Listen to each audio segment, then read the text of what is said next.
Bien, ¿cómo están chicos? Lamentablemente por cuestiones puntuales no se pudo tener la reunión presencial y como el Evangelio de Juan es un evangelio un poquito, eh, quizá no es tan extenso, pero sí tiene un contenido teológico muy grande. eh, de entrada hubiese sido lindo tener dos clases del Evangelio de Juan. Entonces, posiblemente tengamos una clase presencial del Evangelio según Juan, pero vamos a tener una introducción a través de este video.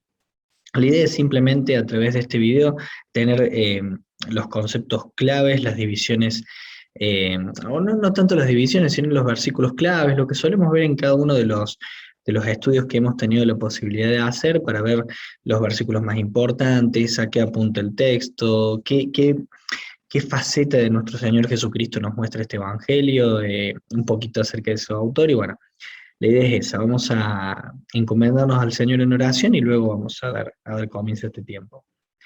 Padre Santo, Señor, es un privilegio, es una bendición tener la posibilidad de estudiar tu palabra y contar y disponer de la ayuda de tu Santo Espíritu que mora en nosotros, que mora en tu iglesia y nos enseña, Señor. Nos ilumina, nos permite comprender las verdades que tú has dejado en las Sagradas Escrituras. Que en este momento podamos hacerlo, Señor, y te pido una bendición especial para cada uno de los que está viendo este video. En el santo y bendito nombre de Cristo Jesús. Amén. Bien, perfecto. Bueno, vamos a empezar a hablar un poquito acerca del Evangelio de Juan.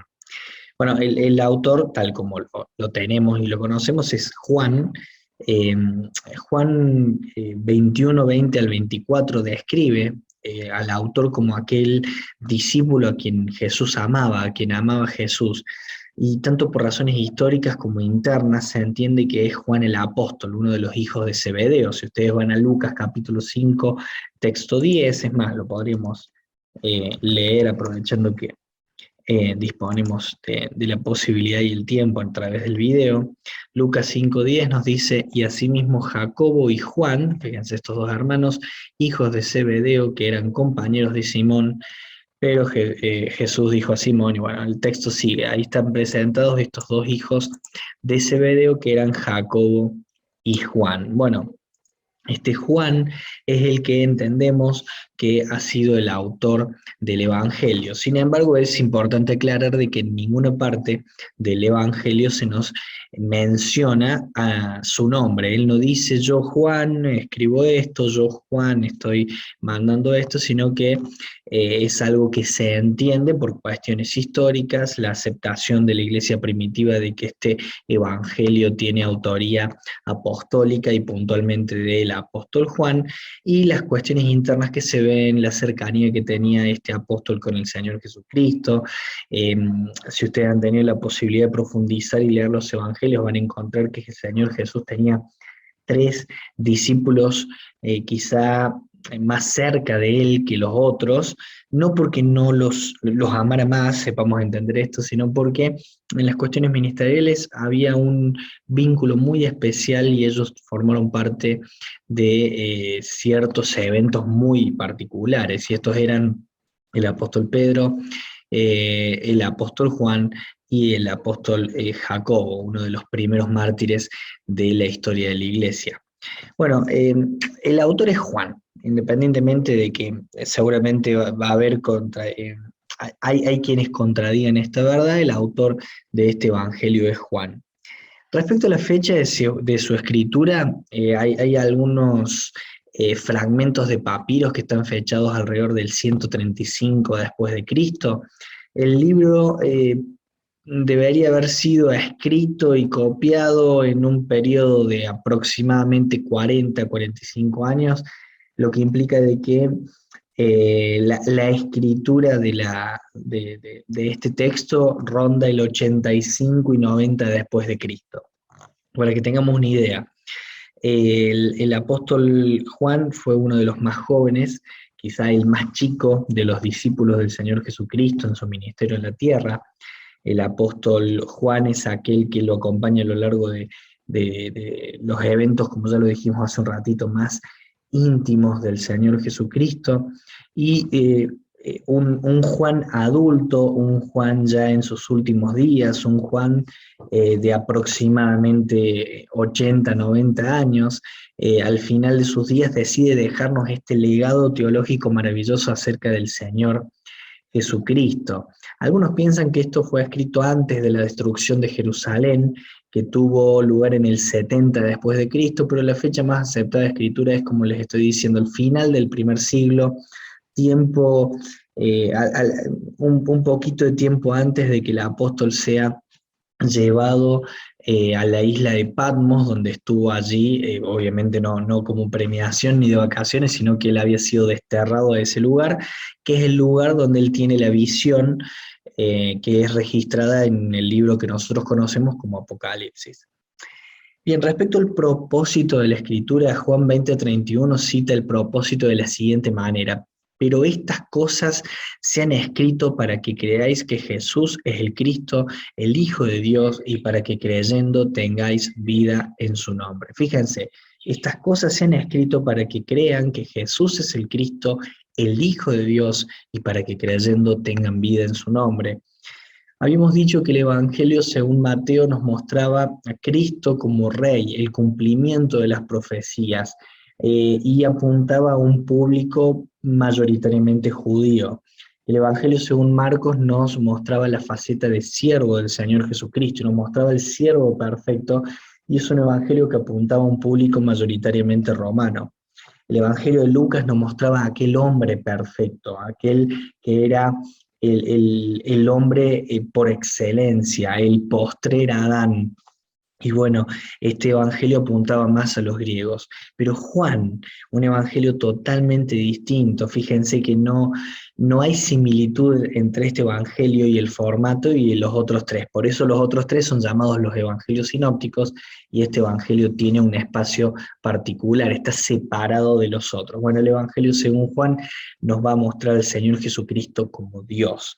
Dijimos como Rey en Mateo, como siervo en Marcos, como hombre en Lucas y como Dios en el Evangelio según Juan. Y a diferencia de los otros tres, que podemos identificar a un público primario de cierta procedencia, de cierta nación, de cierta cultura, llámese judío, romano o griego, el Evangelio según Juan es universal, es para todos, y obviamente los que más disfrutamos de esto es para la iglesia. Entonces, a diferencia de los tres evangelios sinópticos, el propósito de Juan no era presentar una nueva narrativa cronológica de la vida de Cristo, sino manifestar su deidad. Juan no solo estaba buscando fortalecer la fe de la segunda generación de creyentes, recordemos 90 después de Cristo, sino también buscaba corregir una falsa enseñanza que se estaba difundiendo en ese tiempo. Y para esto quizá nos ayudaría leer la primera epístola de Juan, la primera carta de Juan, donde se habla de algunas de las herejías que estaban dando vuelta en ese momento. Juan enfatiza que Jesucristo era el Hijo de Dios, totalmente hombre, o perfectamente Dios y perfectamente hombre. Contrario a la falsa doctrina que veía al Espíritu Cristo viniendo sobre el Jesús humano en su bautismo y abandonándolo en la crucifixión, algo así como una especie de posesión. Así como existe la posesión demoníaca, en este caso una posesión divina, como que en la persona de Jesucristo, o la persona de Jesucristo fue poseída por Dios, el Espíritu Cristo, y fue liberada de esa posesión en la crucifixión. Son herejías graves, pero que surgieron y que curiosamente tienden a salir cada tanto. Respecto a los versículos claves, bueno, yo creo que los versículos más maravillosos están en el capítulo 1. En el principio el verbo era con Dios, el verbo era Dios. Juan capítulo 1, verso 1. Juan capítulo 1, verso 14 nos dice: y aquel verbo fue hecho carne, habitó entre nosotros y vimos su gloria, gloria como del unigénito del Padre, lleno de gracia y de verdad. Aquel que en el versículo 1 es presentado como Dios, en el versículo 14 se nos dice que vino y moró con nosotros, habitó entre nosotros.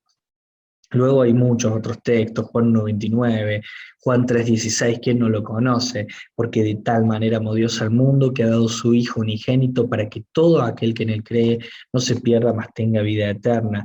Y luego tenemos un montón, Juan capítulo 10, texto 10, el ladrón no viene sino para hurtar, matar y destruir. Cuando nosotros vemos, fíjense cuánta enseñanza práctica surge de acá, cuando nosotros vemos el accionar de algunas personas y que termina siendo similar al descripto en este texto, hurtar, matar y destruir, cuando una accionar divide, cuando un proceder genera este tipo de ataque, entonces nos damos cuenta que el que está por detrás de todo este tipo de cosas y actitudes es el enemigo.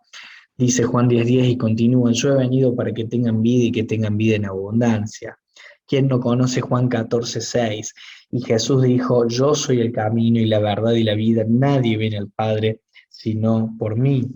Cuando el Señor Jesucristo estaba orando por nosotros, orando por la iglesia, dice Juan capítulo 17, texto 17, santifícalos en tu verdad, tu palabra es verdad. Fíjense, hermanos, la posibilidad hermosa que tenemos de crecer en santidad, de mejorar para con Dios y cómo lo hacemos a través de su santa palabra, el precioso privilegio que estamos disfrutando hoy. Si tuviésemos que dar un breve resumen de este Evangelio, vamos a decir que el Evangelio de Juan selecciona solo 7 milagros como señales para demostrar la deidad de Jesucristo, de Cristo, e ilustrar su ministerio. Algunas de estas señales y narraciones solo se encuentran en Juan. El suyo es el más teológico, ya lo dijimos, de los 4 evangelios, y con frecuencia da la razón tras los eventos mencionados en los otros evangelios. Él comparte mucho acerca de la proximidad del ministerio del Espíritu Santo después de la ascensión de Cristo. Hay ciertas palabras o frases que Juan usa frecuentemente que muestran los repetitivos temas de su evangelio. Palabras como creer, atestiguar, consolador, vida, muerte, luz, tinieblas, los yo soy del Señor Jesucristo y el amor, una palabra que es muy común en sus escritos y lo vemos en el Evangelio de Juan, lo vemos en las cartas de Juan y hasta en el mismo Apocalipsis, un texto que habla sobre el juicio, nos encontramos con el amor de Dios. El Evangelio de Juan presenta a Cristo, pero no lo presenta desde su nacimiento, sino nos lo presenta desde el principio. ¿Recuerdan esto que vimos hace un tiempo? Del Señor Jesucristo es la segunda persona de la deidad, una persona preexistente que se vistió de humanidad, asumió nuestra naturaleza, y en Juan 1:1 es presentado como el Verbo, quien como deidad está involucrado en cada aspecto de la creación. Fíjense los primeros 3 versículos, que más tarde se hizo carne, capítulo 1, texto 14, a fin de poder quitar nuestros pecados como el Cordero de Dios sin mancha, como es presentado en Juan capítulo 1, texto 29, cuando dice aquí el Cordero de Dios que quita el pecado del mundo. Juan elige las conversaciones espirituales que muestran que Jesús es el Mesías. No modifica nada, sino que él, y todo lo que podría haber escrito, que al final de su texto lo dice, si se escribieran todas las cosas que el Señor Jesús hizo, no cabrían libros, no alcanzarían los libros, él selecciona de todas esas conversaciones las que nos muestran fehacientemente que Jesucristo es el Mesías. Fíjense capítulo 4, texto 26, para explicar cómo es uno salvado por su muerte, la muerte del Señor Jesucristo vicaria en la cruz.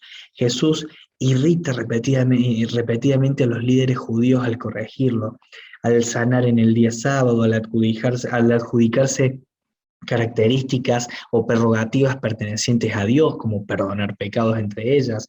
Jesús prepara a sus discípulos ante la proximidad de su muerte y para el ministerio que van a llevar a cabo después de su resurrección y ascensión. Entonces Él muere voluntariamente en la cruz, tomando nuestro lugar, pagando totalmente la deuda por el pecado, para que todo el que confíe en Él como su Salvador, el Salvador del pecado, sea salvo. Él entonces resucita de los muertos, convenciendo hasta el más escéptico de sus discípulos de que Él es Dios y Él es Señor. Bueno, la imagen que Juan expone de Jesús como el Dios del Antiguo Testamento se aprecia más enfáticamente en los 7 yo soy de las declaraciones de Jesús. Él es el pan de vida, Él es la luz del mundo. Eh, Jesucristo dice que Él es el buen pastor, Él es la puerta de las ovejas. Fíjense cuántas palabras del Señor Jesucristo. Y si tuviésemos que dar una aplicación práctica ya para terminar, el Evangelio de Juan continúa cumpliendo su propósito de contener mucha información valiosa para el evangelismo. Juan capítulo 3, texto 16, ya lo dijimos, es quizá no solamente el más conocido, sino el más utilizado. Con frecuencia es utilizado en estudios bíblicos, en los encuentros registrados entre Jesús y Nicodemo, la mujer samaritana en el pozo, los capítulos 3 y 4. Podemos aprender mucho del modelo de evangelismo personal, cómo hacer un evangelismo cara a cara. Sus palabras de consuelo a sus discípulos antes de su muerte, en el capítulo 14 y en el capítulo 16, todavía son de consuelo en ocasiones cuando la muerte reclama a nuestros seres amados en Cristo. Cuando hemos perdido a alguien, las palabras de Cristo en Juan 14 y en Juan 16 pueden ser de consuelo para nosotros, así como su oración, la oración como sumo sacerdote en el capítulo 17, cuando ora por nosotros. Las enseñanzas de Juan concernientes a la deidad de Cristo son útiles en la lucha en contra de las falsas enseñanzas que algunos cultos enseñan, viendo a Jesús como alguien menor, alguien inferior. Hay muchísima aplicación práctica, pero bueno, con la ayuda del Señor eso lo vamos a ver en la clase presencial, pero no quería dejarlo sin esta introducción que si lo podemos y lo sabemos aprovechar nos va a permitir llegar mejor a la clase. Les mando un saludo enorme y es realmente un privilegio poder compartir con ustedes.